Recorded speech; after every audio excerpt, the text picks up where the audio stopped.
Hello students, আজকে আমি আলোচনা করব নির্দেশমূলক নীতির বৈশিষ্ট্য এবং তার কার্যকারিতা। প্রথমে বলি যে নীতিগুলো আদালতে বলবৎযোগ্য নয়।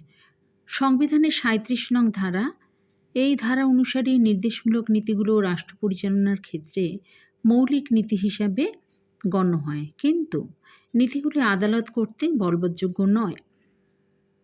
আর এক্ষেত্রে ডক্টর আম্বেদকর গণপরিষদের নীতিগুলোকে নির্দেশ প্রদানের হাতিয়ার বলে উল্লেখ করেছেন। এছাড়া বিভিন্ন জনে বিভিন্ন রকমভাবে আলোচনা করেছেন। তো নেক্সট বলি, নির্দেশমূলক নীতির বিরোধী বলেই আইন বাতিল হবে না। এক্ষেত্রে সংবিধানের ১৩(২) নং ধারা অনুসারে মৌলিক অধিকার বিরোধী আইন বাতিল হয়ে যায়, কারণ মৌলিক অধিকার অলঙ্ঘনীয়। এই প্রসঙ্গে এ.কে. গোপালন বনাম মাদ্রাজ রাজ্য মামলায় সুপ্রিম কোর্ট মৌলিক অধিকারের বিরোধী বলে নিবর্তনমূলক আটক আইনের একটা অংশকে বাতিল করে দেয়। কিন্তু নির্দেশমূলক নীতির সঙ্গে সংসদ প্রণীত কোনো আইনের বিরোধ বাঁধলেও আইনই বলবৎ থাকে, কারণ নীতিগুলি অলঙ্ঘনীয় নয় এবং সরকারও নীতিগুলোকে মেনে চলতে বাধ্য নয়। নেক্সট বলি, নীতিগুলো রাষ্ট্রের কর্মক্ষেত্রে পরিধিকে প্রসারিত করে। এই যে মৌলিক অধিকার, এই মৌলিক অধিকারগুলো নাগরিকদের অধিকার প্রসারিত করে এবং ব্যক্তি স্বাতন্ত্র্যবাদী নীতির পরিপ্রেক্ষিতে রাষ্ট্রীয় কর্তৃত্বের সীমাকে সংকুচিত করে। কিন্তু নির্দেশমূলক নীতিগুলো রাষ্ট্রীয় কর্তৃত্বের ও দায়-দায়িত্বের পরিধিকে সমাজতান্ত্রিক পথে প্রসারিত করে। নেক্সট বলি যে এই যে অধিকারগুলো কিন্তু নেতিবাচক, কিন্তু অধিকারের যে নীতি আছে সে নীতিগুলো কিন্তু ইতিবাচক।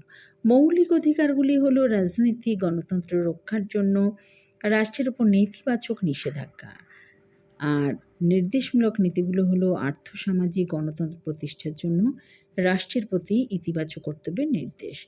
এক্ষেত্রে কিন্তু মৌলিক অধিকার ও নির্দেশমূলক নীতির দুটোরই আমি উল্লেখ করছি, তাহলে তোমাদের ক্ষেত্রে পার্থক্যের ক্ষেত্রেও সুবিধা হবে।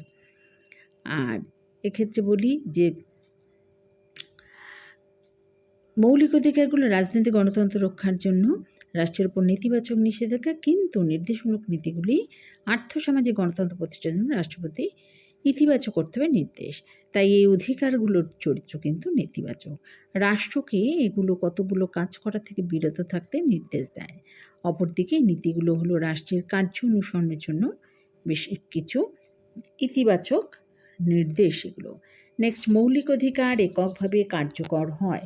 মৌলিক অধিকারের আইনগত স্বীকৃত ভিত্তি আছে, কিন্তু নির্দেশমূলক নীতিগুলোর কিন্তু সেটা নেই।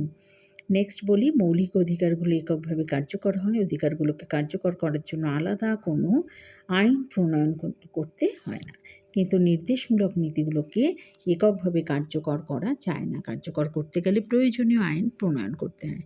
মৌলিক অধিকারগুলো জনগণ সরাসরি সংবিধান থেকে লাভ করে।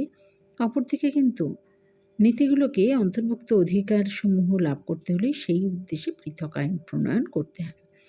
নেক্সট বলি, নীতিগুলো রাষ্ট্রকে কোনো আইন প্রণয়নের ক্ষমতা দেয়নি। নির্দেশমূলক নীতিগুলো রাষ্ট্রের উপর কিছু দায়িত্বভার অর্পণ করে বটে, কিন্তু রাষ্ট্র কেবলমাত্র এই নীতিগুলোর ভিত্তিতে কোনো আইন পাশ করতে পারে না।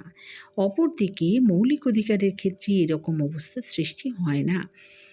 নির্দেশমূলক নীতি রাষ্ট্রকে কোনো আইন প্রণয়নের ক্ষমতা দেয়নি।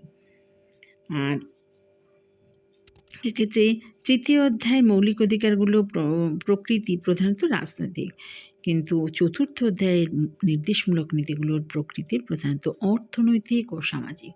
তা এইভাবে তোমরা এই যদি পার্থক্য আসে পার্থক্য দেবে, আর যদি নির্দেশমূলক নীতির সম্পর্ক আলোচনা করার ফলে আমরা কিন্তু এই নীতিগুলোর বৈশিষ্ট্য কার্যকারিতাটাকে কিন্তু পাচ্ছি।